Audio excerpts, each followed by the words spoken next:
All right. Hi, everybody. Good afternoon and welcome to the EduCore Celebration of Teaching. This is our second event for future STEM educators, an informational session.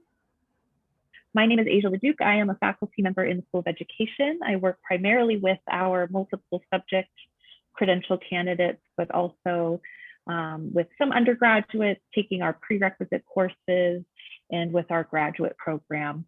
And I've been happy to work with Dr. Guilford and Dr. Stone and Dr. Estrada and others to plan this really exciting event geared toward undergraduates who are considering careers in teaching. We are very excited and passionate about our profession and are very excited that you are considering a career in teaching. And so today's panel, we have we're going to kind of hear from students and faculty, mostly students though, in these fields, so you can hear their perspectives directly from them. So I'll begin by introducing Dr. Jackie Guilford, who's been our organizer and facilitator for this event, and she's going to let us know what's going to happen today and to introduce our student presenters as well. Thank you so much. So welcome, Molly and Carlos, Nicole and Sergio. So glad to see you. So we're really trying to increase the exposure in the School of Science and Technology to futures in education. And so because of this, we now have STEP ambassadors. And so Maddie and Brianna are here, and they're going to be sharing with you how you would go through the credential program if you're interested in teaching in the field of science, technology, engineering, or math.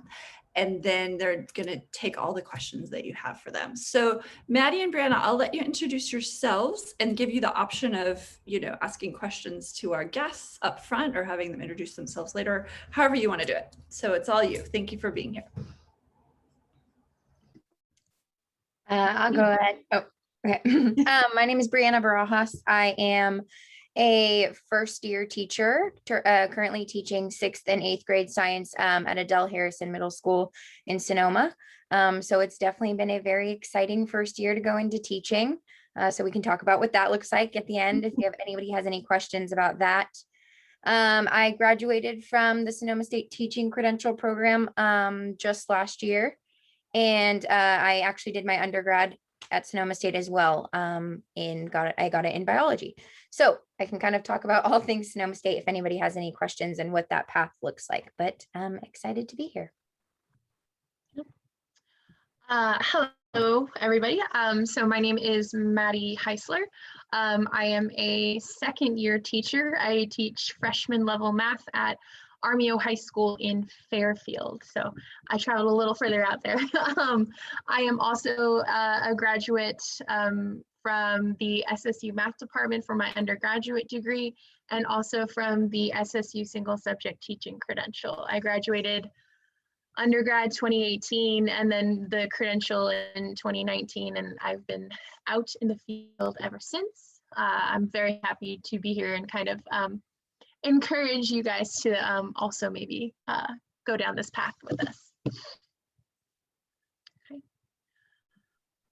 Yeah, so since we've got such a small group, can maybe I'll go around and introduce ourselves and maybe say like kind of where you're at in terms of, have you decided you want to be a teacher, or where are you at in your undergrad? That way we kind of know maybe what direction to take the questions in. So anybody feel free to go ahead and start.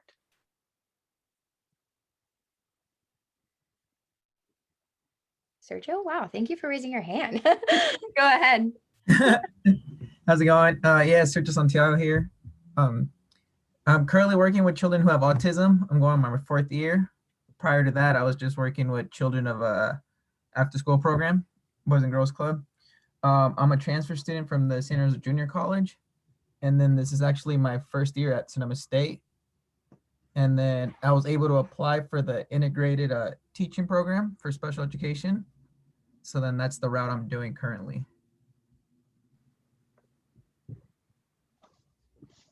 Thank you, Sergio. Yeah, Molly, can you go next for us, please? You're muted. Oh, yes, I am muted again. My name is Molly. I'm currently a student at SSU. I'm going to be a rising junior, and I joined the EDUC 295 program, which is tutoring, and I worked at Sattler Middle School, and I was at it's kind of like after school math lab, so students could drop in and ask any questions they had with algebra or geometry, and I would kind of help them and assist them in their schoolwork. So that was a really great experience, especially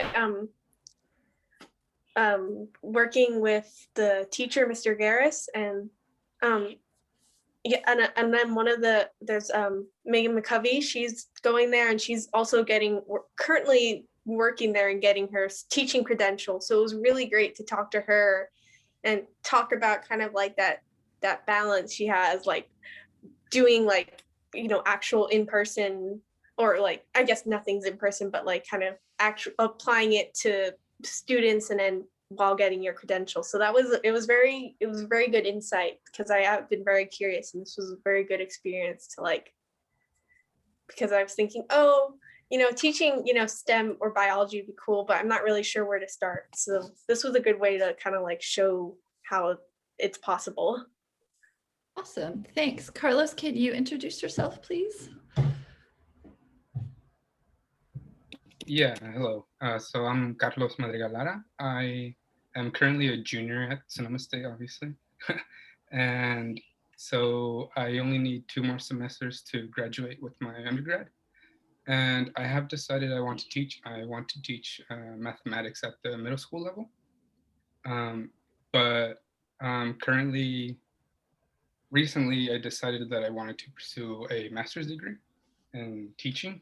So I am looking into that right now, and I'm looking at Sacramento State specifically. I also have worked at a middle school before. I worked at a middle school for about 4 years, and I really loved it, and I love the age group. So yeah, that's me. Thank you. Awesome, nice to meet you. Nicole, could you introduce yourself next? Hi, my name is Nicole Grant. I'm from the Chancellor's Office located in Long Beach. I'm just here to support the EduCourt celebration of Teacher Week. And a little bit about myself. I got my undergrad from Cal State University Long Beach, and I also got my master's from Cal State University Long Beach in public policy and administration. And I've worked in education for more than 5 years. I worked at Holstrom Academy in Manhattan Beach. It's a charter school. And I also worked at Boy Scouts of America. Awesome, so nice to meet you. And then do we have, I'm sorry, Maritza? Am I saying that correctly? Could you introduce yourself? Sure. My name is Maritza. Pronoun she, her, hers. I'm a 4th year student at Sonoma State. I'm in the nursing program currently. I guess I just signed up for this workshop because I think the tagline was just like about becoming a STEM educator. I think that I don't know, nursing is really interesting, and there's just a lot of pathways that are open. I think part of that has always been kind of like teaching to me, and teaching like STEM speaks to me, and just kind of figuring out like how to go about that and how to potentially integrate that into my career moving forward. Thank you. Fantastic. All right. Well, thank you, everybody. So we're gonna get going. And I'll start sharing my screen. Just hope all tech doesn't let us down here today. All right. Okay, so me and Maddie are what we are called is we are STEP ambassadors. So STEP is the STEM teacher education pathways. So today we'll talk to you about, if you're still in your undergrad, which I've heard most of you are, if not everybody, what kind of things you should be getting into your mind in order to prepare you to enter the credential program. But then also we're going to be kind of providing you some resources as you begin to look at a bunch of other programs. A big important thing is what's going to give you the most bang for your buck. And so we are going to be showing you guys a lot of different supports and pathways that Sonoma State Credential Program has to offer. So just to start off, what is STEP in general? So it is a teacher education pathway specifically designed around STEM students. And then the big goal here is that we want to expand and diversify the pool of teachers going into this field. So the mission of STEP is to provide high quality pathways and programs that support teaching and learning of STEM through training, professional development. There's a lot of scholarships available, and we'll talk about those a little bit later on, and then as well as some research. But the biggest thing about the Sonoma State Credential Program is it gives you this opportunity to participate in programs specifically focused around fostering socially, culturally, and linguistically responsive teaching practices, which is a lot of the courses that you will take in the credential program are surrounding these really important topics to then help you give you the tools to be prepared to go into your classroom and deal with tremendously different backgrounds. So. Yeah, so just to kind of add to what Brianna was saying there, education is a field that is changing not only every year, but every day. And we feel like this program really kind of gives you tools to deal with the fact that this is changing. How are you responsive to the students that you have, you know, right there in front of you? So that's one reason that we love the Sonoma State program. Okay, so as an undergraduate, there are a whole bunch of things that we actually need to consider. Planning for entering the credential program doesn't necessarily start like right when you're planning. You kind of have to incorporate some stuff in ahead of time. So first of all, there are many ways to become a STEM teacher, especially here at Sonoma State. The main thing is choosing your major. Now you can become a STEM teacher no matter what you are majoring in. I mean, you could, I'm pretty sure I met somebody my year in the credential program who was, God, I think it was like a history major, but he ended up wanting to teach math. So we take in everybody from everywhere. If you've got a passion for STEM, we'd love to help you out with that. So sorry, tired at the end of the day of teaching here. The thing about if you are coming in from any other major, there are something called the subject matter requirements. So you do have to prove that you do know enough about your subject to be able to teach it to students. So there's something called the CSETs, and the CSETs are a test that you have to pass to kind of prove like, yes, I could teach this. There are some ways around these CSETs. So in particular, if you are majoring in physical science or math with the concentration in secondary education, they're looking at something called a waiver. So this waiver kind of says, yes, they learned enough from their degree that they are able to teach it, and you don't have to take the CSETs. It is already in place for the math for secondary education concentration. They are currently working on it for the BA in physical science. I think it might be coming out next year. There is also another option if you're going the math route, if you're getting the bidisciplinary mathematics concentration. You could also be teaching foundational level math, but again, that is, you have to prove, sorry, let me back up. No, that is a waiver. That's another waiver. It doesn't allow you to teach all levels of math. You do have to kind of stop up at algebra, geometry, and statistics. If you wanted to teach math higher than that, then that would be a secondary CSET to kind of go beyond that. So those are some things you should be thinking about with your major. There are also some prerequisite courses that you have to take as you're applying. These two are EDSS 418 and EDUC 417. I remember, I believe I took the first one of these, like maybe my fall of my sophomore year and then spring of that year also. So these are kind of, they're upper division classes, so you kind of have to wait until you're available to take them, but It's been a while, so please correct me if I'm wrong. But these are offered most semesters, and there's some good availability for getting into these. Can I jump in with a question about the 2 prerequisite classes? Are those classes you could take at other universities and transfer in, or are they only offered at SSU? Maybe Asia knows the answer as well. I believe that these are specific, there may be things that can transfer over, but obviously these ones are specific to Sonoma State, I believe. Okay. They're also offered in, I know, because for myself, I kind of decided I was going to be a teacher after I'd already graduated from Sonoma State. And so these are also offered in like winter and summer courses. So I actually went back and did it in that time frame too. So you can, that's just a really good option for somebody, especially if you got a heavy course load during the school year. Looking into taking them in winter and summer courses or sessions are great too. And we do as program advisors. So I serve as the program advisor for multiple subject, and we share a prerequisite, the EDUC 417. So I know that as advisors, we are aware of comparable courses at other CSUs. I know there's one at Chico that's online. And so sometimes we have applicants who connect with us about the prerequisites, and we say, oh, well, we know that this one counts for our 417 or our 418. So we can also help talk through other options where you substitute a course. Thank you. Yes, thank you so much.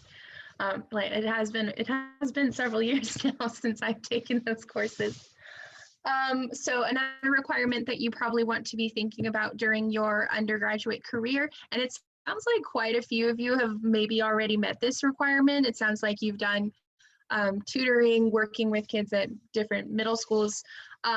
This is the field experience requirement. So they really want to make sure you actually kind of like working with kids before they start kind of training you to work with them and you get kind of in too deep. So there is a 45-hour field experience requirement. You need to be working with a group of kids, not just kind of one individual, a group at preferably maybe the age level you'd like to work with.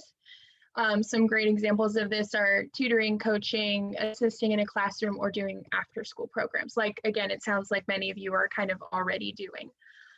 There's also some courses that this is actually offered within. I know it was one of my math classes actually, where I went over to the high school right next door, and I was able to observe in there, and that counted for my field experience. And Brianna had a slightly different experience than me for this. Yeah, so there is also a really great course offered at Santa Rosa Junior College, an intro into education. So something I definitely recommend maybe looking into if you're not sure yet if you want to be a teacher. Part of that course was, you know, they teach you, or they show you kind of like the other side of teaching and what the nitty gritty of it is. But then they also have this requirement, the field experience requirement, as a part of the course. So they help link you up with certain professor or certain teachers at schools and really help support you getting that field experience. So it's kind of nice because you get those units, which if you do go on to become a teacher, the more units you have, the more you get paid. So getting as many units for it while also getting that experience is super beneficial. Absolutely. The last two kind of prerequisites for that you want to think about during your undergraduate year is meeting the basic skills requirement. So this is just kind of a general, this is not like expertise in your like chosen field. This is just general, like, not to sound mean, but like I'm competent enough to be teaching children and be responsible for others' education. This can be met through SAT scores or ACT scores. I will say, because a lot of us took SAT or ACT in high school, it might be a little bit of a pain to get a hold of those scores. I knew for me personally, getting them through College Board and then having them sent to Sonoma State again, even after I had already, been accepted into the undergraduate program, was a bit of a hassle, but it is possible. There's also the CBEST test, which is a completely separate thing that you would be able to take. I believe it was relatively inexpensive to sign up for that. And you can use those scores as well. We'll talk a little bit later about how Sonoma State has some options to reimburse you for testing fees. We'll get there later. And the last requirement is a GPA requirement, of course.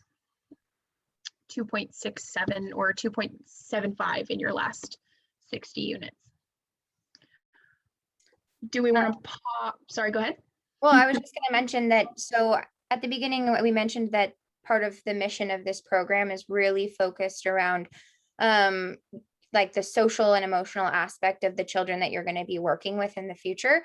And this is just like the beginning glimpses of, you know, trying to, or about being into a program that fosters this kind of teaching pedagogy. So if one of your classes, you're focusing on, you know, the development and the adolescence of this, or the development of this adolescent age group, because I mean, you walk into any middle school classroom, like some of you said that you wanted to teach in, and you are dealing with a lot of social and emotional issues at that particular age range. So taking a course like this really kind of starts to give you those tools, and also opens your eyes to, do you think that this is the correct age group for you to be working with? And then Schools and Society is a great course in terms of, again, understanding the people that are in your classroom, which is the first part, because if you know, you could want to teach science or you could want to teach math, and you could be really great and understand those concepts and think that you know every single topic. But at the end of the day, if you can't create connections with your students, they're not even the content isn't even going to matter at that point. So the really great thing about Sonoma State's program is that it really sets you up with a lot of tools, and we'll show the rest of the courses a little bit later on, but sets you up with a lot of really great courses that give you the tools that you need to then go out into the field and be as successful as possible and create those connections with your students. You don't want to. So once you, now this portion of our presentation is very specific to Sonoma State.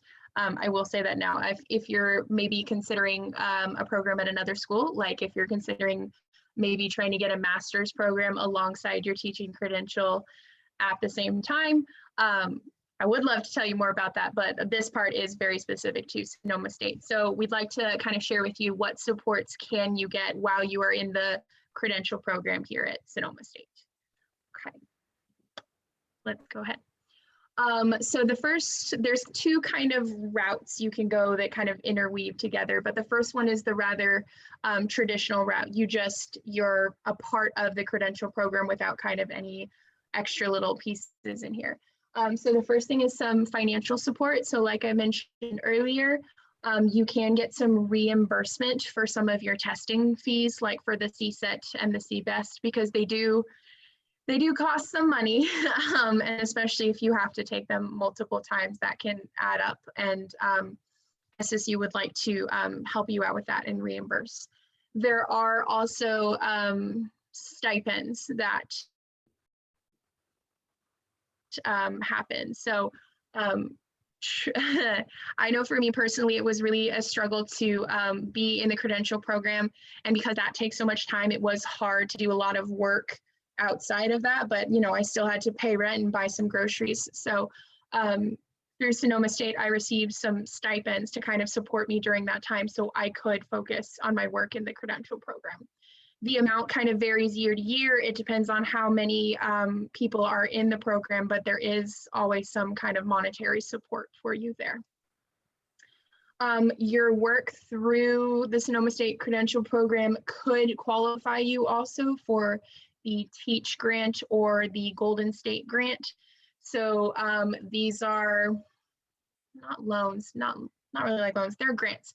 If you meet certain requirements and certain commitments for your time after you leave the credential program, you could receive up to $4,000 for the Teach Grant or $20,000 for the Golden State Grant, but they do have some really specific requirements.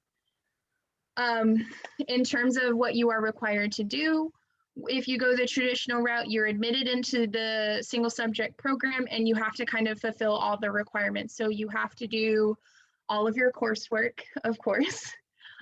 In the first semester, you have to complete 60 hours of time in your classroom with your mentor teacher.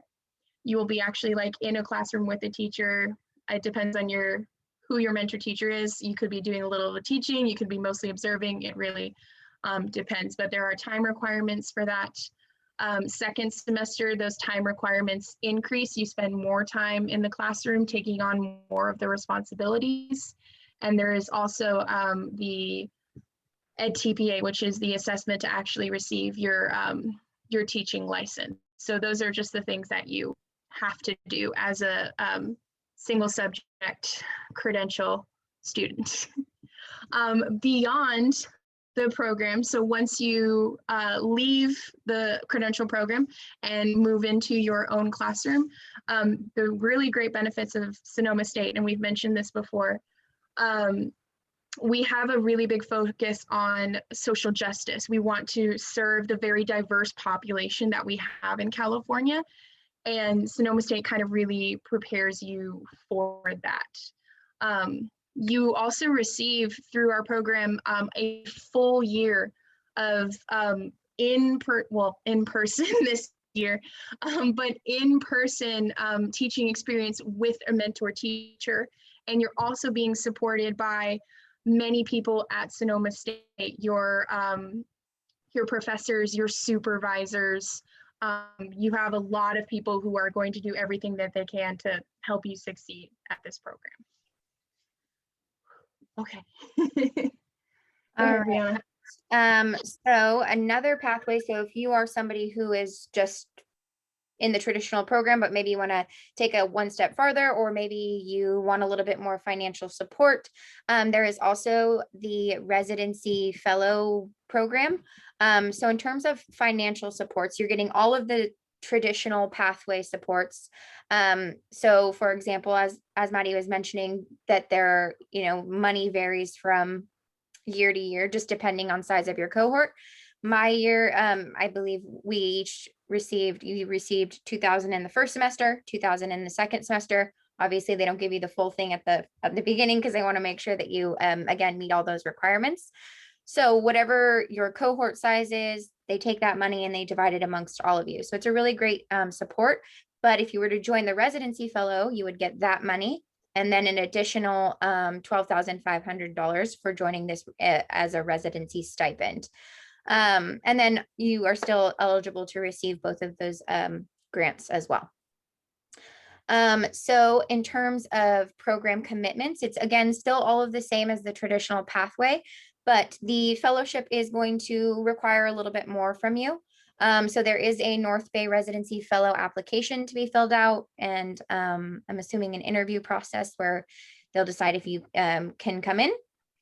But then you will be placed, so in the credential program, you're then placed with a mentor teacher that you observe and practice with for the whole year. So with the residency, you're specifically placed into either a Santa Rosa City school or a Napa school. So as Maddie mentioned, you spend about 50% of the time there in the fall, and then it kind of gets bumped up to like around 80 in the spring, which is because you're taking more heavy loaded coursework in the fall, and then it's a lot less coursework in the spring because you're focused around your EdTPA, and again, really practicing all of the things you've been learning in your classes in the spring. We can talk about Trellis a little bit later on in the questions portion because Maddie and I are both members, but it is a program directly surrounding social justice and specifically like STEM teachers as well. So we can talk about that a little bit later on. But if you do join the residency fellow, you are committing to, when you sign up, you're committing to working in a residency district for 4 years. So you would be in a Napa or Santa Rosa school for your first 5 years of your teaching. So if those are some things that you're interested in, then this is a really great opportunity. And then in terms of professional supports, again, you're going to get all of the traditional pathways, but then you will have district specific supports. And as you engage with your university faculty, you get your mentors, your supervisors, your cohorts are really small, which is a really great added benefit that we'll talk about a little bit later as well. So you have plenty of support there for you. Brianna, can I jump in with a question? And Asia might know the answer again. So I see this $12,000-ish stipend. Does that about offset the tuition for the year? Is that fair to say? I believe that if I have it correct, I think that when we've estimated the overall cost of the credential programs, it's come out to be around 15,000. And Okay. so this is a considerable chunk of that, though it doesn't necessarily cover everything. Pretty substantial. Mm-hmm. But if you take into account this 12,500, and then let's say you are in a credentialed year that gets that $4,000, this is essentially covering your whole tuition and then a little bit and then some. So really a great opportunity. And especially if you are someone who plans on staying in the area, Santa Rosa City Schools is a huge district with lots of schools and lots of opportunities. And so if you're willing to spend your first 4 years of your teaching in one of these two places, then this is an amazing program to join in. A lot of people from my cohort were a part of this residency program, and all were able to easily find jobs this past year and now have this additional support as they enter their first 4 years of their career. So definitely something to consider, and we can take any questions that might be surrounding that a little bit later. Actually, Sergio has a question in the chat. Yeah. Do you select your age group? So they do try your best. So after you've interviewed for the program and you are accepted, faculty work to place you with mentors. They do try their very best to place you specifically with the group that you would like to be with, the age group. However, their more direct focus is to make sure that you have very high quality mentor teachers. So you may get placed with a group that is not the one that you planned. However, that doesn't necessarily preclude you from getting a job with the age group that you want to after the credential program. That happened to me. I've always planned to do high school. I was like, middle schoolers, not my thing. I know some of you love them, but at the time I was like, no. But they did talk to me and said, hey, we have this fantastic mentor teacher, but she is at a middle school. I think it would be a great fit for you. And it was absolutely a great fit. I had an amazing mentor teacher, and I did really love my middle school kids, actually. But I ended up teaching at a high school. So they'll do their best. But again, it's more focused on getting you the best mentor possible. And what I'll add on to that is the way I viewed it, like Maddie, I went into the credential program being like, I only am going to teach high school. Like I can't do middle school. They're too young. And then as I was filling out my sheet, I told myself, I'm like, okay, worst case is it's a year of your life and you at least now have that experience and okay, it's not for you. But this is your year to really try some things on and to be a little bit uncomfortable. And I ended up loving it. And now I can't even imagine not teaching middle school. So even if you're not given your ideal placement, know that it's an amazing learning opportunity, and you may find that you're more geared for high school, or you may find that middle school is actually a really cool group of kids. And then that's where you can almost stem a new passion. So I would just say to be open-minded to whatever age group that you do get put into, because it's, again, about the mentor, but I don't know, it just ended up being a really cool experience. So just be open-minded.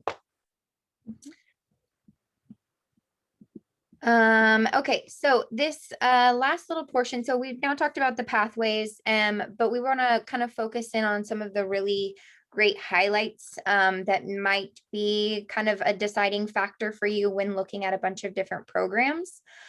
So kind of just some things that we wanted to talk about from our experience that we thought kind of made it the experience that it was. And the first one is definitely cohort size. So your cohorts are relatively small. I think mine was 14. Last year, math, I think, was like 2. And I don't know, Maddie, what it was it your year? We had 6 the year I went in. Yeah. So these are really intimate, small cohorts, meaning there's a lot of added support that comes with that. So if you've ever been in a lecture hall and you're like, whoa, I'm one of 100, and that's a little overwhelming, then these small cohorts allow you to get a lot of support from, again, your teachers. All of your teachers will know you and what's exactly going on with you and where you're at in the program. You will be given a one-to-one your supervisor has a lot of other people, but you will have one-on-one meetings with a faculty supervisor where they'll come into your class, they'll watch you teach, they'll watch you try some things on, they'll then give you feedback and tell you, okay, well, maybe you can fix it this way, or maybe try this on next time. So you get a lot of one-on-one mentoring. You're also going to have your individual mentor for your site. So this person is going to, again, it's going to vary between mentor. Some of your mentors will throw you in there in the first couple of weeks of school. Others will have you observe and kind of take in their practices. And then your spring will be focused on really trying those on, and you'll get to run 2 whole classes on your own. And then the last, and I would say the biggest support, is your fellow classmates. And again, I feel like that comes from that small cohort, is that you have this really cool ability to get to know each other and lean on each other. And the program can be very tough. Teaching is, like Maddie said in the beginning, it's different every single day. Things that you never thought you would even experience, you probably will experience. And so being in this small cohort with this, you have all the same classes with all of these people. It's a really great support system to have. Absolutely.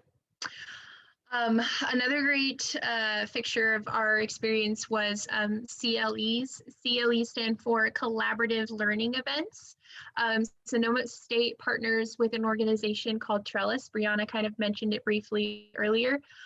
Trellis is an organization that is working to, like we mentioned earlier, prepare teachers for this really diverse population that we have in California. And the great thing is they're very widespread. They're here in the North Bay, they're in San Francisco, and they're also in the East Bay. So it's this like huge network of all these amazing educators doing the best that they can to serve all students, but in particular, really historically underrepresented students in STEM fields. And it's absolutely an amazing organization, and they put on some really great collaborative learning events. Like, you go to a school, you actually go into somebody's classroom and watch teaching happen, and you go back and reflect on it, and then you actually get a chance to go in and work with those students and try some of these same practices. So it's just another really cool hands-on kind of approach to learning about teaching and best practices. So those CLEs were absolutely fantastic. And I wish I could go to more of them, but Fairfield is a little far and taking off work for them. Something that we've kind of sprinkled and mentioned out throughout the whole thing is that you're given the tools to successfully support students of all backgrounds. So the program is really designed around this. I mean, you're taking courses on how to teach and support students in special education. You're taking courses on how to even manage a classroom.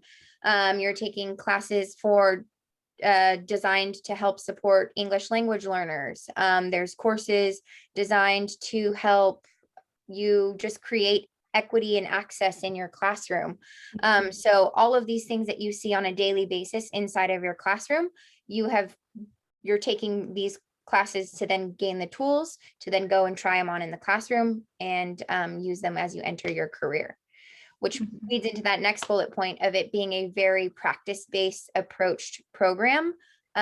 So a lot of it is, okay, what are you seeing in the class? You bring that back to your courses, you talk about it, you put it out with your cohort, and you kind of bounce ideas off each other while your professors and mentors are then kind of guiding you in tools and actual, oh my gosh, what's the word? Teacher brain.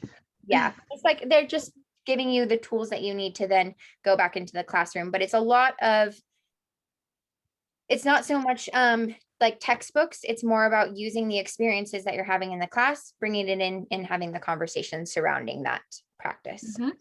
Absolutely. I remember we learned about a particular, kind of activity, and we practiced it on each other first, and then we all took it into our mentor teachers' classrooms and did it for ourselves.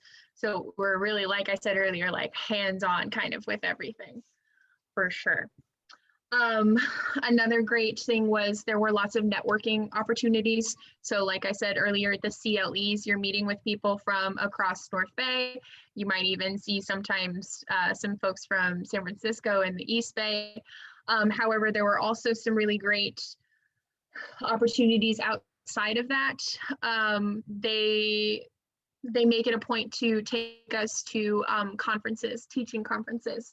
So my math cohort went to the Asilomar conference, which was all about math education in beautiful Monterey. It was, we got to spend a day learning about teaching, and then we got to hang out in this absolutely beautiful place and, kind of have some fun together. I know Brianna had a similar experience going to like a science education conference. So there's lots of opportunity. You're not just stuck in like the classroom, like I said, reading a textbook. They're really trying to get you out there and learning all sorts of different things in different ways. And the last thing was professional preparation, especially in the last semester. They did a lot of work to try to help you find a job. They helped you build resumes. There were mock interviews. There were, we built like a website to kind of show off our teaching, all the things we had done and grown. We built portfolios. They really will do everything that they can to support you in finding a job. I don't know about Brianna, but I went to the SSU Educator Job Fair and I got offered my job in Fairfield, like on the spot. They chased me down for an interview and they said, hey, would you like to work with us? And I said, absolutely. But it is because I was so prepared by my mentor, my supervisor, and my cohort that I was able to land that job right off the bat. Brianna, you have anything to add to that? No, I mean, the professional preparation was super helpful. I unfortunately was the year that COVID struck, so there was no job fair for me to attend. But definitely, I mean, my principal gave me lots of praise for how well my resume was put together and that added website portfolio that we created. That's not something that every candidate is out there showing. So that definitely set me apart from everyone else. And I actually ended up getting a job at the school that I did my student teaching in. So that's just another really great networking opportunity that you get given by your placement. So there's lots of preparation that is given to you. The mock interviews are super helpful because they bring in teachers from all over the county. And sometimes if you impress those teachers enough, then they can put in a good word to get you an interview at a school if they're maybe hiring there. So really taking advantage of all of the opportunities that you're given in the program. Okay. If you have any questions regarding what is it like to be a teacher or what is the program, sometimes I know we don't want to ask the faculty members or, the professionals of it. So if anybody ever has any specific questions about what that looks like, then feel free to reach out to myself or Maddie. Our personal emails are right there for you. And then also, if you want a little bit more information on any of the program pathways, that website's right there for you as well. And I can share this slideshow. Could you put your emails in the chat as well, please? Thank you. That's great. Oh, I did not mean to click that. I guess we're going to the website to see it anyways. There we go. Well done. So we have some time for questions. Any questions? Our Bitmoji, everyone has to see it. There we go. So cute. All teachers have a Bitmoji this year, I feel like.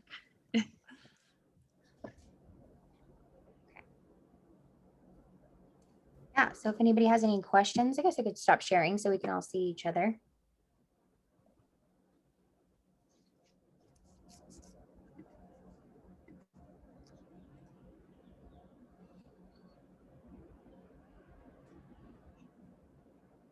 I have a question. I missed, I think, a couple of minutes. I'm sorry if you already answered this, but what subjects are you guys trained to teach, and how did you guys decide to stick within, either science or math or whatever? Like, how did you find that that was what you wanted to do?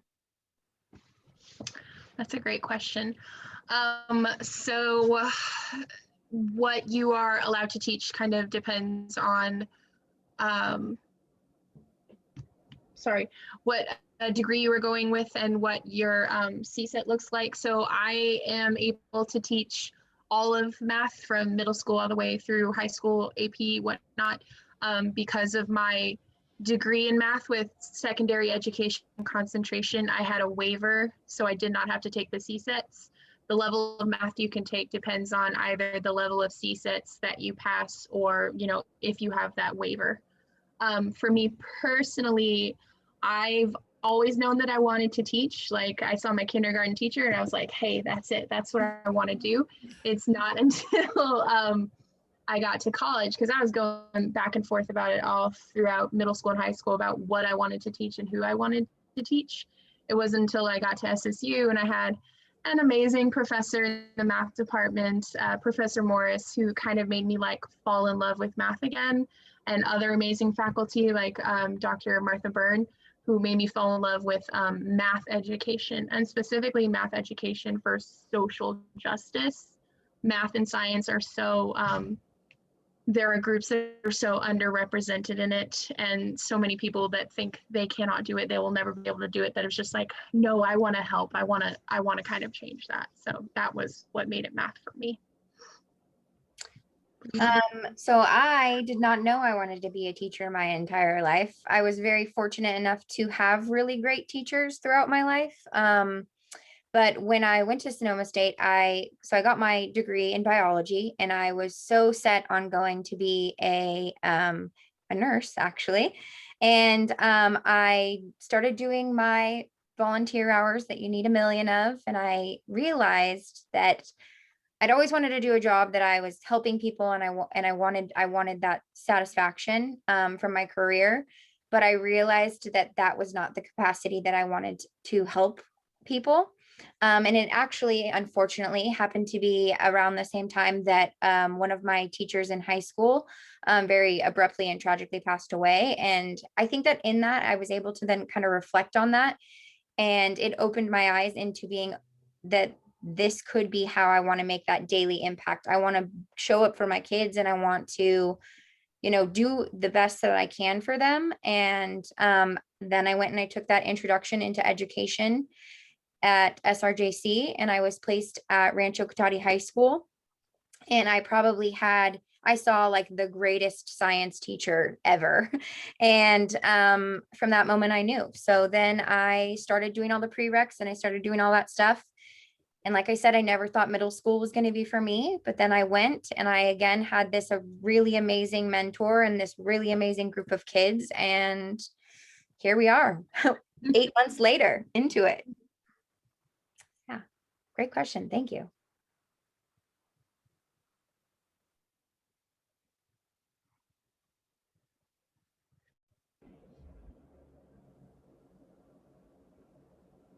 Molly, Carlos, any questions at this point before we wrap up? Anyone else? I think we'll turn it back to Asia then. Jackie, and thank you to Maddie and Brianna. I want to apologize. I introduced you as student presenters, and you are esteemed graduates of the credential program, not current students. So, and it shows through, speaking to your experiences and your work with students, and we're so happy to have you in the profession. Thank you all so much for coming. I am going to put the post-session survey in the chat.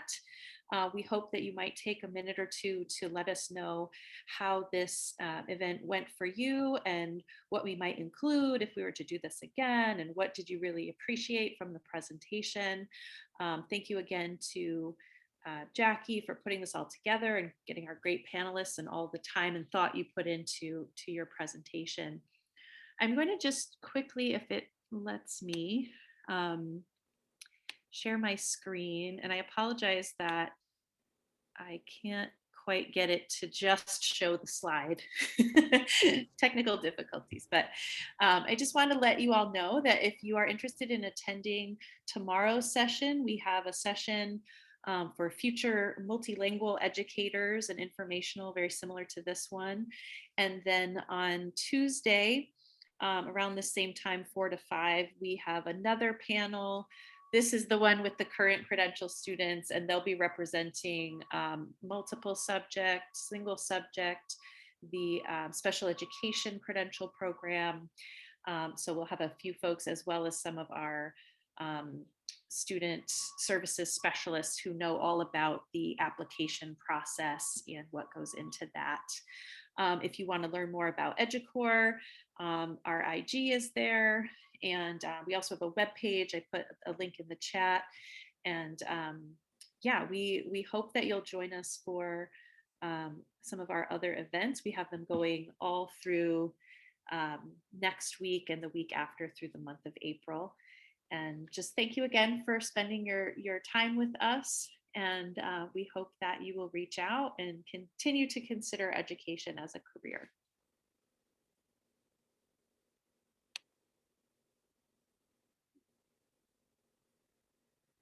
With that, I think we will. Yeah, we're all wrapped up. Thanks, guys. Have a great day. Thank you, everyone. Thanks again, Maddie and Brianna. We'll see when we meet again soon, I'm sure. Guys, have a good evening. Okay, you too. Bye. Great work.